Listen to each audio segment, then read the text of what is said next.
You know, there was this magical time before streaming, before Amazon, before the algorithm told you what to watch, when the mall was our Netflix. Saturday afternoons, Friday nights, summer breaks, sleepovers, allowances burning holes in our pockets. And if you grew up in the 80s or 90s, you didn't just go to the mall, you lived there. The mall wasn't just a place to shop, it was a place where you discovered movies, soundtracks, posters, toys, junk food, hung out with your friends, and sometimes you discovered your whole personality there, or at least began to shape it there. And if you look back at movies from that era, Fast Times at Ridgemont High, Can't Buy Me Love, Chopping Mall, Commando, Valley Girl, Bill and Ted, Weird Science, Back to the Future, Phantom of the Mall. I could go on and on. The mall is practically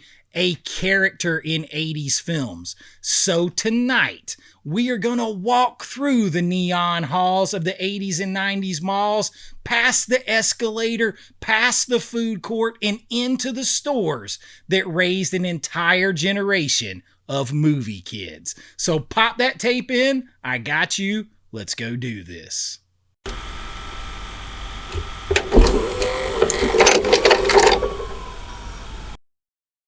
All right, so mall stores that raised a generation of us kids who loved movies. I'm telling you, there's a synergy. There is this whole vibe that I've started to put together with these videos when you realize that movies and movie theaters and VHS era films and video rental stores and poster art and clothes and malls and food and all this stuff, arcades, there's this synergy that all went together that just said 80s, and it just so identified who we are that you have to talk about it all if you want the whole picture. And mall stores were a big part of that, and some of them for different reasons, including the first one on our list, which is JCPenney. Look, if you grew up in the South like I did, Georgia especially, JCPenney was one of the department stores in the mall that your mom was going to drag you to, whether she was hunting bedding or trying to get you clothes or whatever for back to school that you didn't want. That was where you were going to go. You try to wander off and secretly find a toy section or the electronic sections or something where you saw TVs playing movie trailers or stuff like that, VHS tapes in glass cases, sometimes even demo camcorders. And if you watched a lot of 80s movies, department stores like this were always in the background. Back to the Future, you see JCPenney prominently. Bright escalators inside, all that kind of stuff, big open floor plans. It's the kind of place that you could see John Matrix from Commando absolutely wrecking if you just closed your eyes and thought back. But JCPenney's definitely one of those stores. What? The 80s called. They want their store back. Now, another one of those stores was Radio Shack. Now, it popped up in countless movies in the background, but as a filmmaker, you know, I had an affinity for Radio Shack back in the day. That's also the place that we got our cool-ass Walkman. You could get that silver one with the orange or the blue ear things. And if you ever wanted to make a movie in your backyard, you were that kind of kid, shooting on VHS, editing on 2 VCRs. Yes, I have done that. Radio Shack was the place to supply your gear. Cables, adapters, splitters to hook up your video game to the old CRT TV that had nothing but screws on the back for the VHS and VHF and UHF. This was a place that was built more on low-budget horror directors. It made them on the map more than film school ever did. And you know what? If half the gadgets in 80s sci-fi movies were real, they look like they came from Radio Shack. And then there are the food places, and there are several, and depending on where you grew up in the 80s, these might have changed a little bit, but hot dog on the stick is one that showed up in tons of 80s movies and in tons of food courts across the country. You haven't lived until you've heard that lemonade pounding in there. You got the lemonade mixers back there, the striped uniforms, the corn dogs, that smell hitting you from across the mall. Look, the last time I was in Sherman Oaks mall, they still had a hot dog on a stick out there. I don't see too many in Georgia anymore, but the last time I was in the mall in Sherman Oaks, which has been a while now, they still had hot dog on a stick. And you can see it in the background of like Commando and several movies like that. I think it's in the background in Valley Girl. You see it in there. Corn dogs, that smell hitting you. So good. I love a good hand-dipped corn dog, I'm not going to lie. But the bright colors, the fluorescent lights, all the energy. It's the kind of place that the characters in a movie would hang out before a plot kicks off, or in like the middle before the third act, or after the arcade. That's when we really did it, or before the movie started. This is where a montage could start in a movie, or in your head if you were hanging out with friends. Hot dog on a stick, just absolutely classic. And another classic that still exists, and I've seen a lot of people say this doesn't exist anymore, but there is an Orange Julius right now as I sit and speak at Mall of Georgia Food Court here in Georgia, Buford, Georgia. So I know Orange Julius is still around, and this was that pre-movie drink, or just hanging out, walking through the mall, you would get the Orange Julius, and you would wait for showtime or just hang out with your friends. And if you didn't spill it at least once somewhere on yourself or whatever, you know, you'd get in there and spill it on the carpet that hadn't been cleaned since 1987. Were you even there getting the Orange Julius? This is the type of place, though, that it's kind of a given. It's almost like a set piece in so many 80s movies. You see it in the background.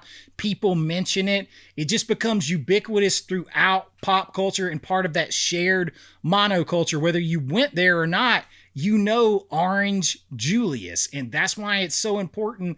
These things pull us together. That's definitely one of those places. And then there is the Gap, which I know for sure you see in the background while Arnold Schwarzenegger's tearing up the Sherman Oaks Mall in Commando. You see the Gap in the background. But this is 80s and 90s movie peak wardrobe energy here. The Gap. Going to the Gap. If you watch Valley Girl, Fast Times, Can't Hardly Wait later on, you're going to see the Gap aesthetic in the clothes they wear. Simple, clean, mall cool. This is where half the characters in teen movies got their date outfit. It's just fitting. It's just kind of consistent. The Gap, one of those stores everybody knows. It had to be on this list.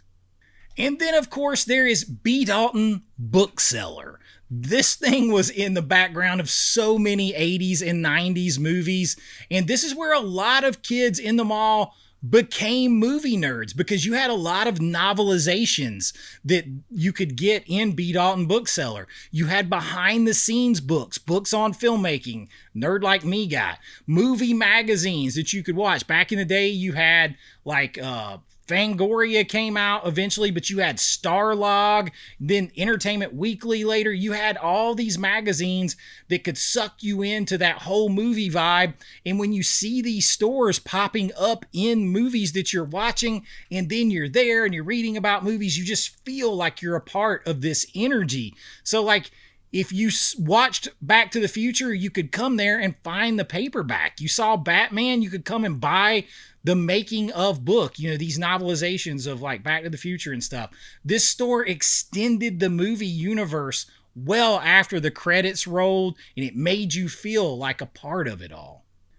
And then there is Sam Goody, or for my southern small town mall friends down here in Georgia, there was also Turtles Records and Tapes. Real talk, like here in Georgia, we had Sam Goody at some of the bigger malls, but we had Turtles Records and Tapes at every single mall and in standalone stores. So Turtles Records and Tapes ruled here, but we did have Sam Goody, and it is the much more widely recognized store that everybody knows and pops up in many more movies than Turtles Records and Tapes. But this is where soundtracks lived, baby. The Top Gun soundtrack, the Dirty Dancing soundtrack, Ghostbusters, Batman, The Crow, Bill and Ted. You didn't just watch the movie, you took home the music. You went there and got the tape. That's what was so important. It connected everything. 80s and particularly 80s, but into the early 90s, movies ran on soundtracks. I'm going to do a video on that. Sam Goody was one of the places that you got that and brought those sounds home with you. And then there is my double feature of food court legends. Now, this is going to vary for everyone, but I'm a pizza guy and I'm a taco guy, particularly when you're going out and hanging out with friends. And I used to hit Sbarro and Del Taco in the food courts. Now, Del Taco might have been more hit and miss across the country, but everybody had Sbarro. Everybody did. You see Sbarro in the background of old movies, new movies. It is there. It's everywhere because pizza, man. You're hanging out with your friends. You're going to eat some pizza. You're going to go to the movies. You're going to grab a slice of pizza first. Post-arcade tacos, post-arcade slice of pizza, greasy trays, plastic cups, mall chatter echoing everywhere. If you watch a movie like Fast Times at Ridgemont High or Phantom of the Mall, the food court is always there. It's always alive. This is a place where the characters regroup, plan, flirt, recover after getting chased by a killer robot. Who knows? Chopping Mall. But Sbarro and, yes, Del Taco, for me, I particularly have those memories. But Sbarro, pizza, mall, 80s, 90s, they just go together. It had to be here. And then there is the forbidden store, Spencer's. Look, posters, black lights, horror shirts, stuff your parents didn't want you to look at, toys and things. Marital aids, we could say. But, also if you were looking for a shirt or a poster with Freddy Krueger or Jason or Michael Myers or something like that on it, or maybe Snake Plissken, anything in that area, Spencer's probably had it. And so it tied in those whole movie vibes to everything. Your favorite TV shows, it probably had an Alf shirt floating around back there too. Spencer's was the place to go to get your edgy movie merchandise. It tied you into everything. And suddenly you realized movies could be dangerous, weird, and kind of rebel outsider art in and of themselves. And Spencer brought that to you. And then for the softer side, no, we're not going to see the softer side of Sears, though that was a popular store too. I'm talking about the Disney store. Pure movie magic was the Disney store. Animatronics in windows, VHS walls, music playing constantly, usually an old TV playing some of those Disney movies. Walking into this place felt like you stepped into a movie itself. And for a kid that didn't have a lot of money and always wanted to go to Disney World and drive down, and we just couldn't afford to go very much, this felt like getting there, felt like getting close to that. And then you felt that movie magic. And for a lot of kids, that store was like their first time realizing movies weren't just something that you watched. They were something that you collected. And that tied it in and made it very important to the culture. The Disney store. I used to hang out in there a lot. But where did I hang out even more? Where I would run off to and say, Mom, even before I could drive myself, be like, Mom, I'm going to this store and I'll be back in a little bit. I'll meet you right back here. It was KB Toy Store. Man, listen. G.I. Joe figures, He-Man figures, Ninja Turtle figures. Before that, Star Wars figures. Then later, Batman, Jurassic Park, Ghostbusters, all of that stuff. If you watched a movie or a cartoon, then you went to KB Toys to recreate it. Because they had all the sets. They had all the toys. They had everything that you could bring home. The action figures then became actors. Your living room became the sets. Just like those 80s Saturday morning cartoon commercials that look so damn cinematic, and you're trying to recreate this with your G.I. Joes, and you're like, wait, I don't have a jungle and waterfall in my backyard. So you got the water hose out and a piece of a slip and slide, and you set it up on a rock and covered it with dirt a little bit, and you slid your G.I. Joe stuff down there. That's how it worked, and it all started at KB Toy Store. So every kid who loves movies now, they bought stuff at KB then, or they asked their parents for it, and the mall was the place to find it. And then a little later, came Hot Topic. Now, I think I was like 10 or 11 by the time Hot Top, maybe a little older by the time Hot Topic opened up. So this is like a 90s thing more with Hot Topic, but suddenly the mall, if Spencer's had edge, now the mall had some serious edge to it, because you had your horror shirts, your band shirts, other kinds of stuff in there, if you know what I mean. There's all kinds of paraphernalia and things going on. Nightmare Before Christmas, everything. This thing really made Nightmare Before Christmas like outsider art, kind of like a whole cult thing. This is where movie fandom became an identity in a mall, in a store, tied all that together, and you saw tons of other people into the same thing as you. It's unifying. That's the power of movies, the power of pop culture, the power of the stores in the mall, everything. And we got to get a little bit of that back. And of course, no trip to the mall was complete without the arcade. Listen, it didn't matter if it was at Aladdin's Castle where you were, Tilt, Malibu Grand Prix, or here we had the Gold Mine Arcade. It didn't matter. The arcade was like one of the vital organs of the mall. Maybe not the heart, because I think the next thing is the heart. But this was one of the vital organs of the mall, was the arcade. You didn't just go to the mall. You went to the mall to go to the arcade. Or if you were like me and your mom was going to be shopping for hours, hey, just give me some quarters and I'm going to go into the arcade and I'll see you later. Neon lights, carpet patterns, token machines. That way you had to cash in your quarters for tokens. That way you had to spend it. They had you then. Every 80s and 90s kid hit the arcade before the movie or while they were waiting on their parents.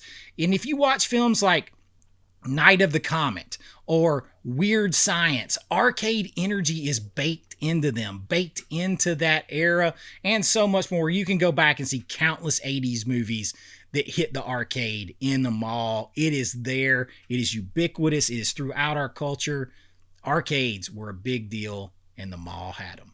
Now, if the arcade was a vital organ to the mall in the 80s and 90s, the movie theater was the beating heart of the mall. It didn't matter if it was Regal, if it was AMC or Cineplex Odeon that we had before that. The movie theater was the anchor. It was the main thing. All mall theaters were everything to everyone. You shopped in and around them. You could eat there. You could play games there or right outside there. You waited and saw the movie there. You hung out with your friends there. The mall wasn't separate from the movies. It was like a pre-show experience to the movies and an after-show after party to the movies. They were symbiotic. That's why we built so much attachment to movies and the mall. The movie theater, so important, the beating heart of the mall. And finally, there's Suncoast. Now listen, Suncoast Motion Picture Company, it doesn't get more movies than that. To this day, I have a box of Buffy the Vampire Slayer from 1997 action figures, collectible figures in a Suncoast only box. Still has the Suncoast sticker on the bottom. It's the only place that you could get them. Never opened them. I have had them now for almost 30 years. All right. Suncoast brought the movies even to me in small town Georgia. And that is such a huge thing. And so many of us shop there. This is in so many movies, even a later movie, Take Me Home Tonight. They're working, Topher Grace is working in a Suncoast in that. It is part of the movie culture, part of the mall culture. You could get your VHS tapes, your laser discs you could get there. You could get cult film items like I got the Buffy the Vampire Slayer stuff, the collectibles. You could get your posters there. All of that. This is where you discovered movies you weren't even supposed to know about yet, or that you had never heard of outside of the video rental store. This store helped create filmmakers, collectors, late night horror fans, B-movie action fans, lost raunchy comedy fans. All of it was there to be found in Suncoast Pictures. And man, was it glorious. And there you go. You know, the mall wasn't just a place, it was a cinematic ecosystem forever tied to Gen X and older millennials and our pop culture and our memories that made us. You discovered movies there. You found friends there. You made friends and hung out with friends there. You brought all of your friends to the mall. You talked about them there. You talked with them there. You lived there. And that's why when you watch 80s and 90s movies, the mall always feels so alive because it was. It helped raise us. All right, so your turn. What mall store raised you? Which ones do you think of when you think back to those days at the mall? I want to know. Where was your go-to spot before the movie started? Where did you eat at the food court? Let me know. Drop it in the comments. And if you miss when movies and malls and pop culture and all that stuff felt like this, felt important, felt like it connected us, and we all loved it so much, if you miss that, you're in the right place. And if you do, please like and subscribe. It helps out the channel. If you want to support what we're doing here a little bit more, you can join my Patreon. The link is in the description. You'll get your name in lights, 80s style, on every single video, behind the scenes looks at my filmmaking, special members only videos, and so much more. And everything helps the channel. Cue the synth music, baby. We're done. Until next time. Be kind, rewind like always. This is Chase with AV Pop Culture, and I'll see you real soon. Bye-bye. I know.